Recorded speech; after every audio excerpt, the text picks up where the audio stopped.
Hey, all. I don't know if I'm live yet. Yes, I am. Welcome. Marnie Batista here from Screw This Should Live. I am here today to teach you about what I call competence being your cage. Something I know so well.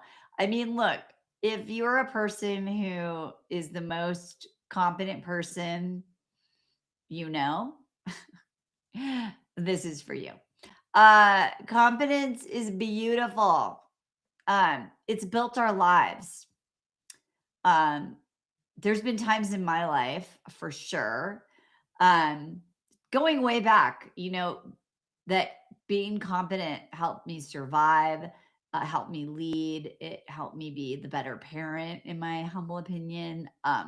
Ultimately becoming a provider from being a broke ass nursery school teacher to being the one who, put my kids through college and all of those things, solve problems, make money, have a business, grow a business. Also, honestly, hold our family together. Like not just my immediate family unit, but like the bigger family. Care for everyone that I love. Become the person that people count on. And for you, I mean, if that sounds like you and you're here live, raise your hand, give me a comment, a freaking amen, sister. But what I've learned in my own life, and now for doing this with so many women over the last 17 years, at some point your confidence becomes it's a cage you're living in. Confidence becomes a cage when you're the only one who can figure it out, or whether you're the one who always just figures it out. I mean, I feel you on this. Also, it becomes a cage when you get the praise and the kudos for being the one who does so much. How do you do it all? Pat on the back, right? What happens is that it becomes a cage when we start to confuse like the things that we're doing as the way that we feel safe. Like we only feel safe when we're the one who's doing everything, the only one who's in charge. And we confuse that being needed with what actual safety feels like. And we're maintaining this life that doesn't feel like ours. It doesn't feel alive. It just feels like we're getting by on it's fine. Um, and for a lot of you who are listening, you might even think like, I don't know what I want because I've just been trained to override what I want. There's no room for what I want. So what I want you to hear, if this resonates for you, the same part of you that helped you be successful is actually the part of you now that's keeping you stuck. That's the headline. Um, so I want to teach you about what I call scurry energy. Scurry energy is the energy of constantly moving, fixing, managing, responding, juggling balls, producing, planning, very low grade panic, anxious, worry. And what we call it is being responsible. And when I even describe it to you, I can go back to those days when I was in scurry energy. I have a vivid memory of like being in my kitchen, single mom, 3 kids, like running my business, making the lunches, screaming at the kids, like just trying to get out the door by like 8:04. Like it was a lot, but I felt it in my body. And so the signs of scurry energy are you feel like you're behind the minute you wake up. You can't really fully rest because you always feel like there's something to do. So like your nervous system is constantly vibrating. When you're not doing something, you feel super guilty, right? Like if I'm not productive, then something's wrong. I should be doing that. Um, you're amazing in crisis, but so uncomfortable in spaciousness, silence, quiet. I did a yoga on Sunday. I thought it was like Yin Yin, but it turned out to be all Yin, which is basically just not moving very much and being with yourself for 60 minutes. And at the beginning, I was like, I could be doing 14 million other things. And I was just like, wait, no. Sometimes you get what you need, not what you want. And in the end, I felt completely different because I needed that time, right? To be in that spaciousness. It is uncomfortable. Um, when we keep asking, what should I do instead of what do I actually want? I mean, hello. Um, Huge. What do I want? I have a client who has some chaos going on in her work and someone's leaving and they wanted to have a meeting with her about like, does she want to take on this role? And she was like, do I want it? And I said, no, no, no, no.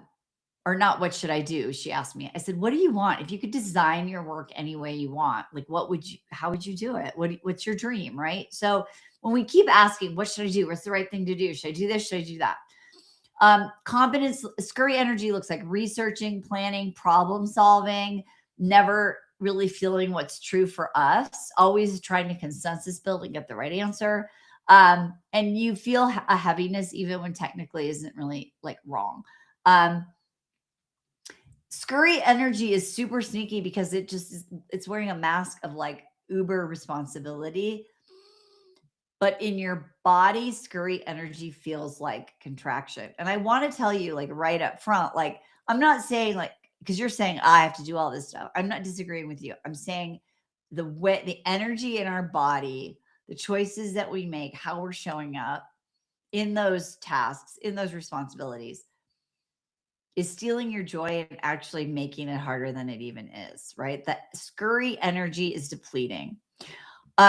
So most people think the problem is I don't know what I want, or I don't know how to organize my time better, or I need a plan, or I need to get motivated, or I need this condition or circumstance to change. I'm here to tell you clarity is not the first problem. I had a client the other day that said, clarity is my drug of choice. What should I do? What should I do?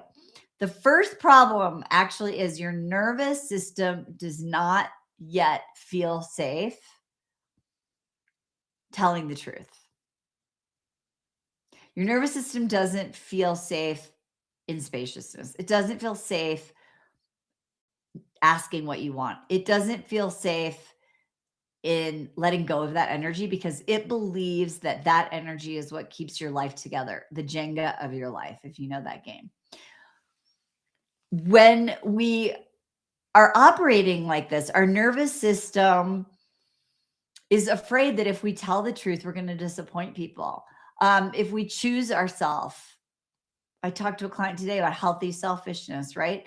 That it might make you look selfish. I grew up being told I was selfish, so this is hard, right? Your nervous system's like, if we change it, we're going to disrupt what everyone thinks around us on the outside. What will other people think? Or it feels greedy to want more, or resting, or taking a break, or not taking care of all those details that I can do better. It feels so irresponsible. What happens is when your nervous system doesn't feel safe, your nervous system is going to protect you by keeping you busy, confused, distracted, and stuck, right? Confusion, overwhelm, overfunctioning is protection in disguise. So can you see how hard it would be to solve the problem if you're not really working on the real problem, right? So I would say if you create the space to listen, to have a calm nervous system, you're less confused than you think. The problem is you've been wired to override it. So do a quick check-in, like just notice. Maybe put your hand on your heart or your belly, or just take a deep breath.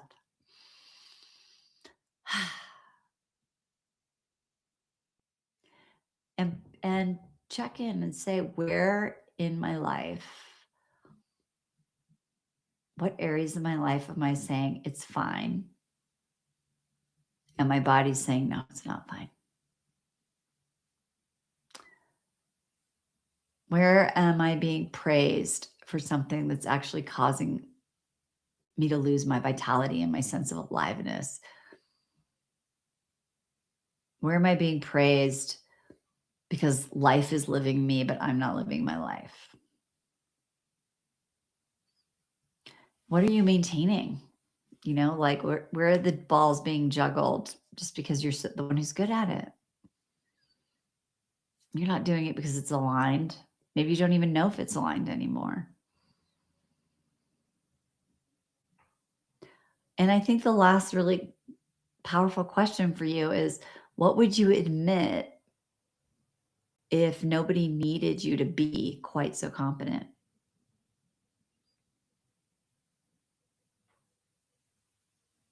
Probably tired, right? So if you're listening to this as a recording, just like take 90 seconds, jot it down, put it in your phone. This is the doorway. There's no 10-step plan or hack or a perfect decision. I mean, I'm just so over like the hacks. The doorway is telling the truth without immediately needing to fix it, being with it long enough to hear, to listen, to co-create with your soul, with the truth that's inside of you. So last thing, there's 3 cages of competence. There's the approval cage, right? That's when being seen as capable becomes part of your identity. There's the responsibility cage. That's when you believe everything's going to fall apart unless you hold it together, right? You're not just doing your part, you're doing your part, their part, the emotional labor, the invisible labor, the backup plan, right? And then there's the clarity cage, right? That's when you think you need to know exactly what comes next before you're allowed to change anything. So you're waiting for certainty. Certainty will not come before movement. It comes after you begin telling the truth. So if any of these cages resonate, they're not personality flaws. I want you to know that. They're wired in protective strategies. And tomorrow on Thursday, I'm going to start to dismantle them for anyone who comes to my live workshop. So it's called Competence is a Cage. It's tomorrow, the 14th.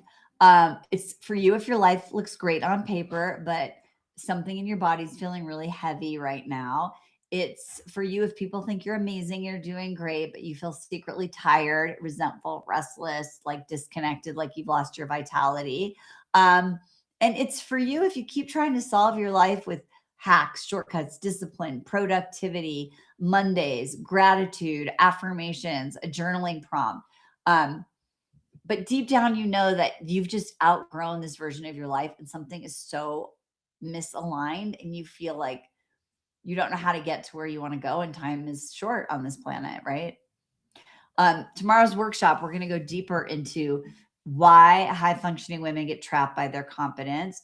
We're going to talk about how over responsibility becomes an identity and actually start to locate the root cause of that. How do you know what you need? What is your real desire versus a should? And how to begin really listening and to hear, create the spaciousness to hear what might be your truth.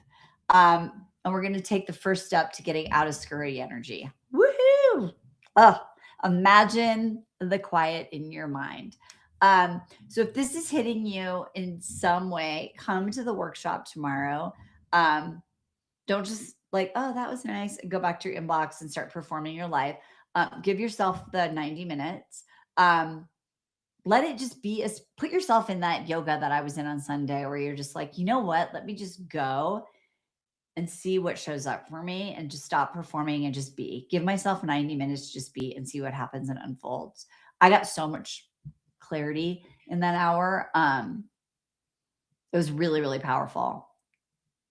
And I do this all the time, right? But still, again, it's our wiring. We have to create space for our nervous system to calm down enough. So, your confidence isn't the problem. It's sacred. It got you here. Don't be mad at it. I know you resent it probably. But it wasn't meant to be your whole house, your whole way of being. It was meant to be a tool, not a life sentence. not your destiny. And you don't have to burn anything down. You don't have to become reckless. You don't have to abandon the people you love. I really want you to hear that. But you need to stop confusing being capable with being free. So tomorrow we're going to talk about how to get out of the cage of competence. We're going to be calm. We're going to be honest. There's no wreckage. And I'd love to have you there. So I believe that we're going to put a link to join us in the comments. I want you to really hear that you're not behind. You're just over functioning. And I want to help you start creating freedom by giving you the keys to your cage. I think that's all we got.